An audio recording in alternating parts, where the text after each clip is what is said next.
Le plus grand harceleur du monde, c'est ce mec, Alex Pereira, et il a choisi pour victime Israël Adesanya. Au début, ils étaient tous les deux dans une organisation de kickboxing nommée le Glory, et à l'époque, Adesanya vivait sa meilleure vie, c'était le King. Mais Pereira a débarqué et il lui a tout pris, en le battant une première fois et une deuxième fois lors d'une revanche. Et ça, Adesanya, il l'a plutôt mal pris, et il a dit sur le premier combat, ouais, je me suis fait voler, c'était une décision pas juste. Et sur le deuxième combat, il s'est pris un KO, il a dit non mais c'est de la chatte, de toute façon moi le kickboxing ça me saoule, je vais aller faire du MMA. Et ça, c'était une très bonne décision parce qu'il est arrivé à l'UFC, il a tout niqué tellement qu'il commençait à rentrer dans les débats de qui est le meilleur combattant de l'UFC.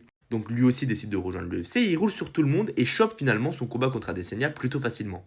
Et il le remet KO et il lui vole sa ceinture. Mais bon, ils refont encore une fois une revanche et cette fois Alex Pereira perd. Sauf que ça ne se termine pas là car maintenant Adesanya doit combattre un autre mec, Strickland. Ce mec était vu comme le clown de la catégorie, mais ce qui est fou c'est qu'il a réussi à gagner contre Israël Adesanya.